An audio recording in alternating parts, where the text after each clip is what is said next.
Imagine you have a deep, burning purpose, a cause so important it keeps you up at night. This was the world of Nehemiah. He was a cupbearer to a powerful king, a position of immense trust. Yet, his heart was broken. He learned that the walls of his ancestral city, Jerusalem, were in ruins. The city was vulnerable. Its people were shamed. This news did not just make him sad, it gave him a mission.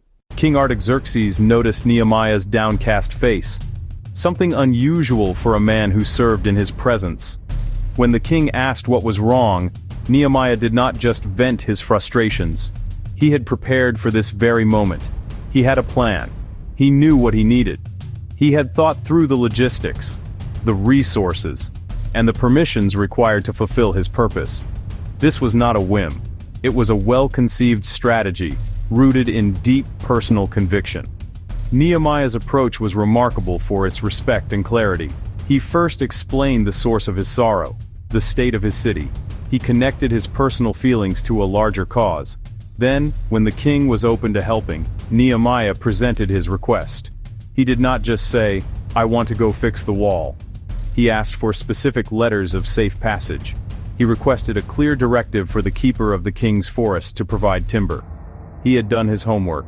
He understood the system and knew exactly what he needed to succeed. He made it easy for the king to say yes. This ancient account is not just a historical narrative. It is a timeless blueprint for how to inspire action. It shows that the most effective leaders do not start with what they want to do. They start with why it matters. Nehemiah's purpose was so clear, and his plan so sound, that the king not only granted his requests, but saw the value in supporting his mission. The king was not just giving orders, he was empowering a trusted individual to solve a problem he cared about. This is the foundation of an environment where people feel safe to contribute and innovate. Nehemiah's interaction with King Artaxerxes models what it means to lead with courage and vulnerability. He took a significant risk. In an ancient court, showing sadness before the king could be interpreted as displeasure with the monarch's rule, a potentially fatal mistake. Yet, Nehemiah was authentic. He did not hide his emotional connection to his cause. This authenticity created a space for a genuine human connection. The king did not see a disgruntled employee, he saw a person of integrity, burdened by a noble cause.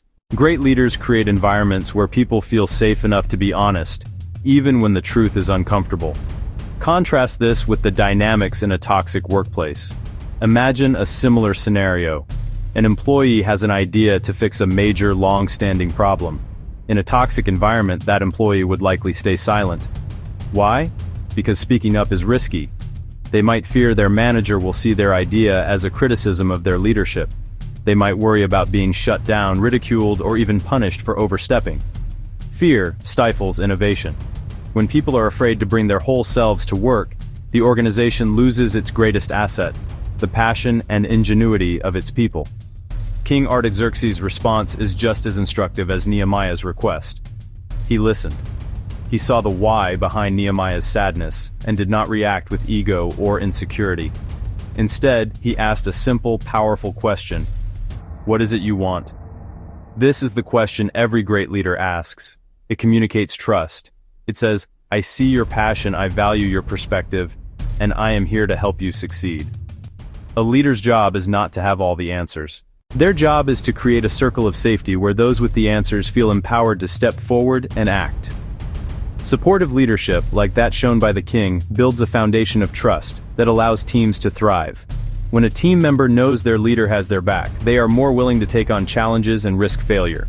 They will invest more of their discretionary effort because they feel seen and valued. Nehemiah was able to embark on a monumental task because his leader provided the psychological safety and the tangible resources he needed. The king did not just approve a project, he unleashed human potential. Toxic workplaces operate on two fundamental principles. Fear control. The toxic leader believes their authority comes from their position on the org chart. They manage through intimidation, micromanagement, information hoarding. Their primary goal is not the success of the team or the mission, but the preservation of their own power and status.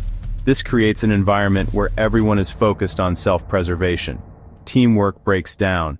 People spend more energy watching their backs than they do moving the mission forward. It is an exhausting and unsustainable way to operate. Consider a project manager who insists on approving every minor decision.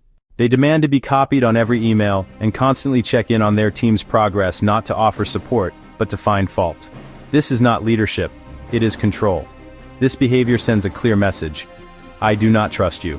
When people feel untrusted, they stop taking initiative. They become passive, waiting for instructions instead of proactively solving problems. Their creativity is crushed under the weight of constant scrutiny.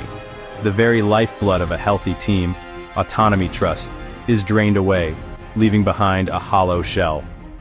Fear is the other side of the same toxic coin. A leader who uses fear might resort to public criticism, veiled threats about job security, pitting team members against each other. In these environments, mistakes are hidden, not learned from. People are afraid to ask questions for fear of looking incompetent. They are hesitant to share new ideas for fear of being shot down. The focus shifts from collective success to individual survival. This is the complete opposite of the circle of safety that defines high-performing teams, where people feel safe to be vulnerable and take risks together.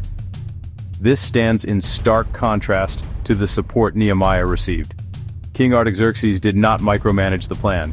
He trusted Nehemiah's expertise and empowered him with the authority to get the job done. The king's security came not from controlling Nehemiah, but from trusting him. He understood that by enabling a capable and passionate person, he was extending his own positive influence. A secure leader finds their value in the success of their people. An insecure leader, driven by fear and a need for control, finds their value in the subordination of their people. The lesson from this ancient story is profoundly simple, yet consistently overlooked in modern business. True authority is not granted by a title, it is not seized through control, it is not maintained through fear. Real, lasting authority is given to a leader by those they lead. It is a currency earned through trust, respect, and a genuine commitment to the well-being and success of others. Leaders who understand this do not focus on being in charge. They focus on taking care of those in their charge. This is the heart of servant leadership. Think about the best boss you ever had. Did they lead with an iron fist? Or did they create an environment where you felt you could be yourself? Chances are, they were more like King Artaxerxes. They listened. They trusted you. They cleared obstacles from your path and gave you the resources you needed to succeed. They celebrated your wins as if they were their own. They were not afraid of your potential, they were invested in it. This kind of leadership does not just produce better results, it creates loyalty and fulfillment. It makes people want to come to work. The toxic leader hoards power. The supportive leader distributes it. They understand that their primary role is to empower their team. Like Nehemiah, team members have the passion and the ideas. They are closest to the problems and often have the best solutions. The leader's job is to ask, "What do you need?" and then work to provide it. This creates a virtuous cycle. When people feel empowered, they take ownership.